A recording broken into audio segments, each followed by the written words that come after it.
guys, thanks for tuning in. This is Nasty Bingo here. We're about to go over the future of tanking, in my eyes. We're going to go over the skills, the gear, the champion points. We're going to touch base on all of that. The first thing I want to do is give a massive shout out to Sane Ghost. YouTube this guy.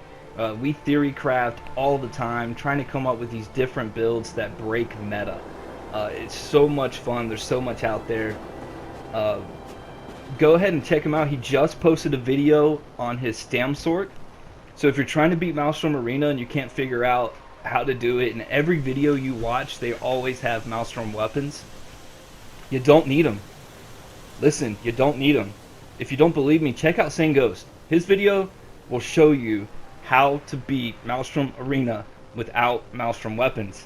As the most annoying thing to me is to watch these videos and people are sitting there running the Maelstrom weapons. It's like, well, how did you get those in the first place? You're not telling me the whole story. So that's really big to do. Just to check that out if you're interested. He also has a really good Templar build up. He's got there's a lot on his channel, so I'd just say go ahead and check him out.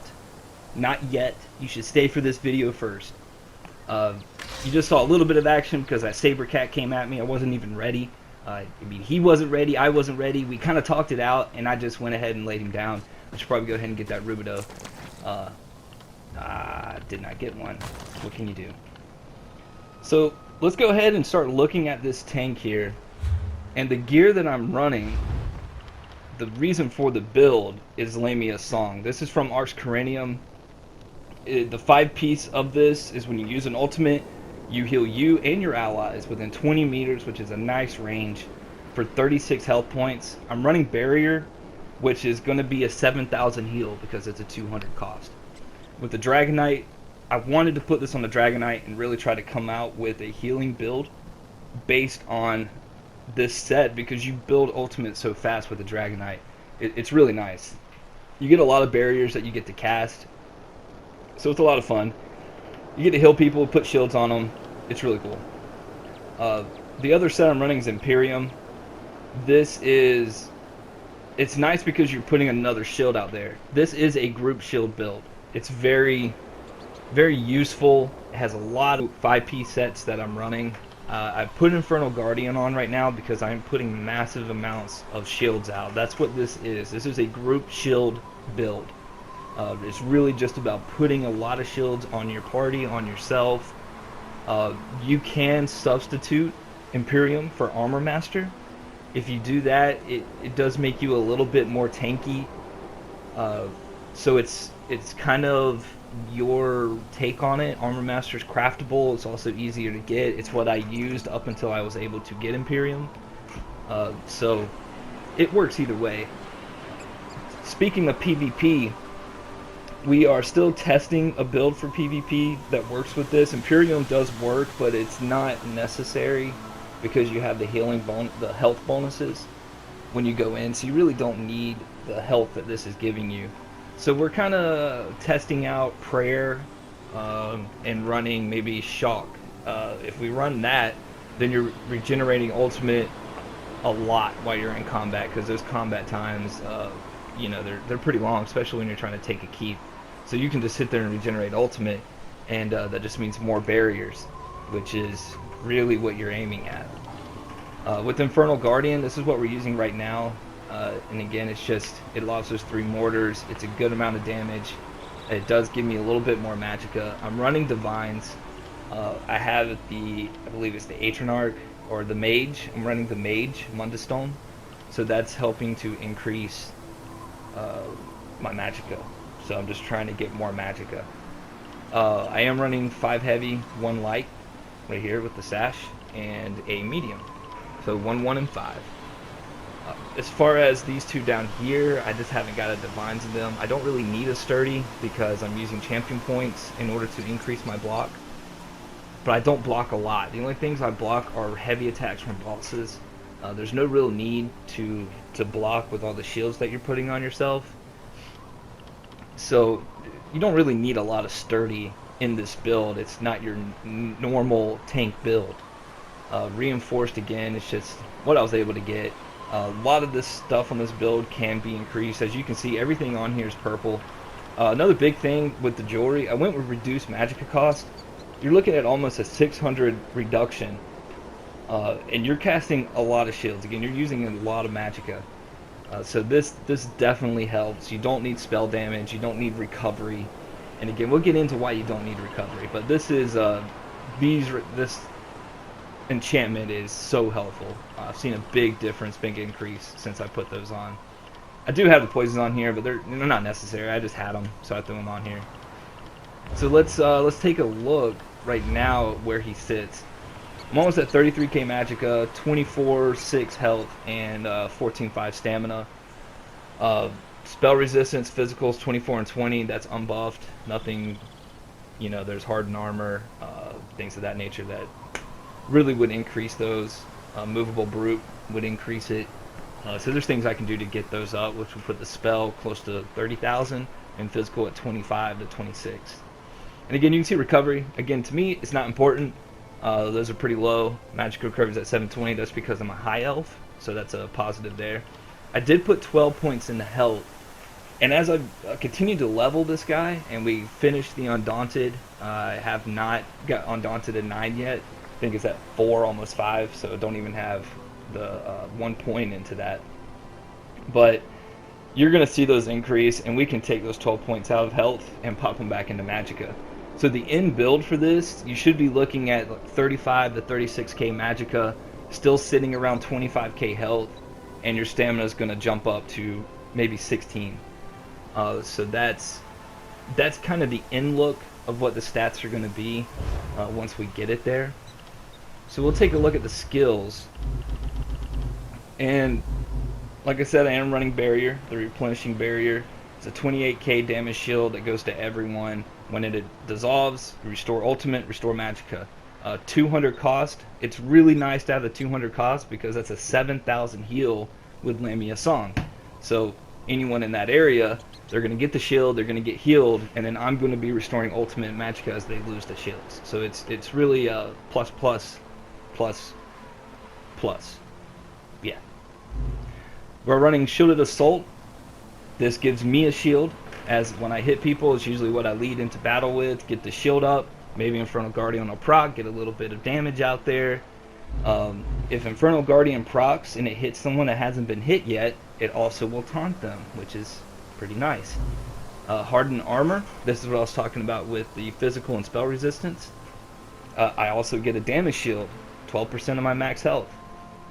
It doesn't last very long, but the shield can proc Infernal Guardian, so it's nice to have. Also leading into battle, I now have 2 shields that I'm popping on myself. Burning Embers, this is interchangeable. You can really put anything you want here. There's not a lot of DPS in this build. In fact, this is about the only thing in Infernal Guardian. But it also heals you, so it's kind of nice to have. Unrelenting Grip, if you're going to run a DragonKnight and you're going to tank and you don't have chains, get ready to be just beat up. You're just going to be beat up by whoever you're running with. It's just going to happen. So you kind of have to have chains. I was running Ransack, but I just switched to Pierce Armor. That's why it's not ranked up. Just mainly because you're reducing their spell resistance by the 5200. I decided to change it. I was increasing my own physical resistance with the other morph. I just really didn't think I needed to. So our back bar, we're running the Resto Staff. I am using the Resto Ultimate. Again, this is something new that I switched to, so it is not leveled up. I don't even have it morphed yet, but the morph of it is going to be superb for this build. And this is something that I'm leveling for PvP reasons. It is really useful and works very well in PvE, but for PvP, this is going to be just stellar. With the way you regenerate ultimate as a DragonKnight, just running, it's just so awesome. I'm Ward Ally. This ult, because it gives me a shield and someone else's shield, so that's why I went with this morph.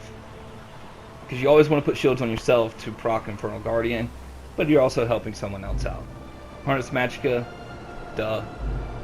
Igneous Shields, the reason this is on my back bar is it increases my healing done by 25% for 6 seconds. So not only do I get a shield, Can I put shields on everyone else, but I'd increase my healing for illustrious healing and rapid regeneration.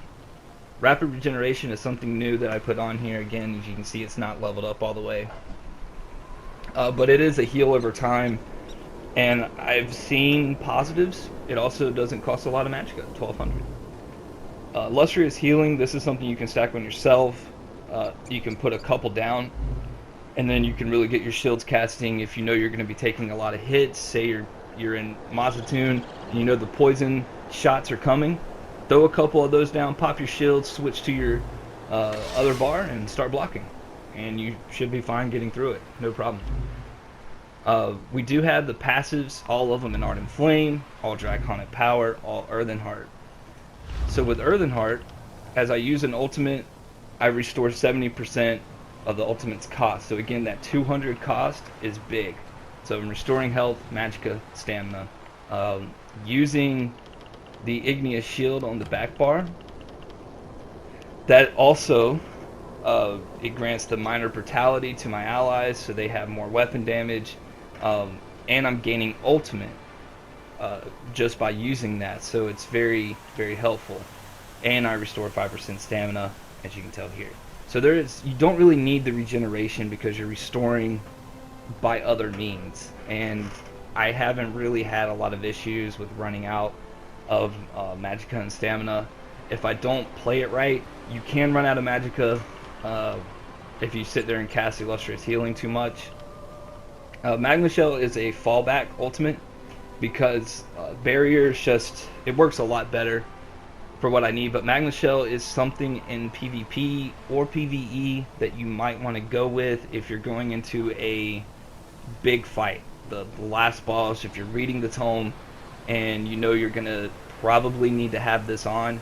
It's also really good if you have to resurrect people, so that's something to look into. You know, you can use that while you're leveling up before you have Barrier. That's why I have it before I got Barrier. The one-handed shield, I just went ahead and popped everything in there as far as the passes are concerned. Rest of stats same way, except for Absorb. I do block, but not spells. You know, I usually just have my shields up and they can handle spells, and heavy attacks are coming in, that's when I'll block. So this doesn't really, it's not really going to affect anything. The big thing here is I'm increasing on heavy attacks. So my heavy attacks are going to be giving me an increase to my healing done. I'm also putting a heal out there.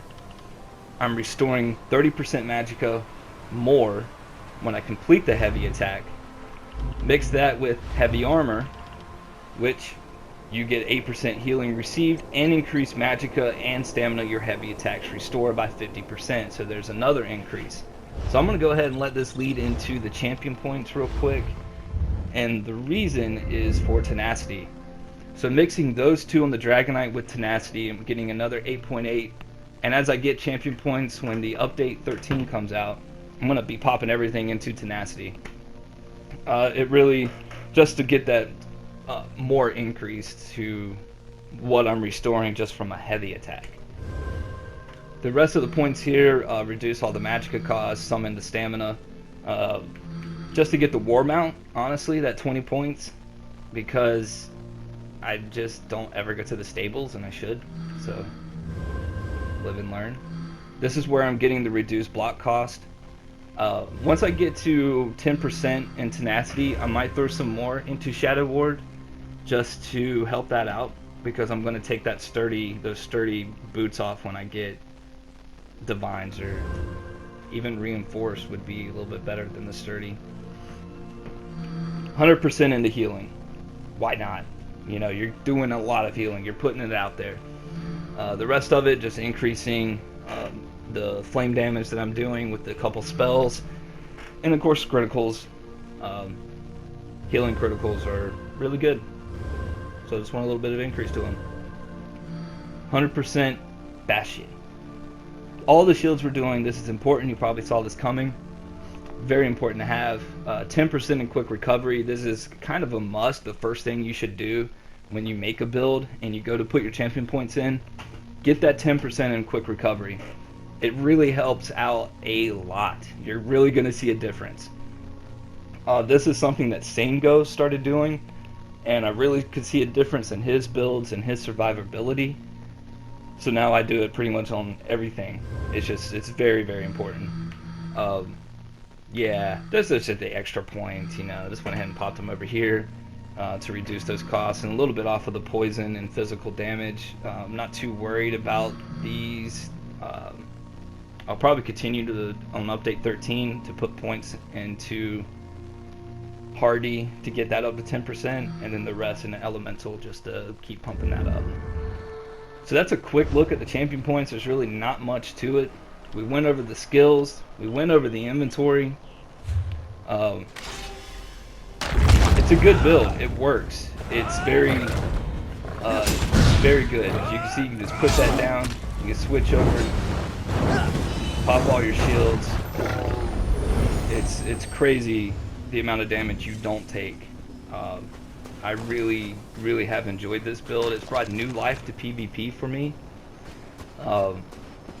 because it's just such a different strategy. If you have any questions, leave them in the comments below. I am going to be posting up a video, compilation video of just some of the fights that I've been in with this build and how it works in those fights, how close you get to death, and with one ultimate you can change the tide of the battle. It is ridiculously awesome.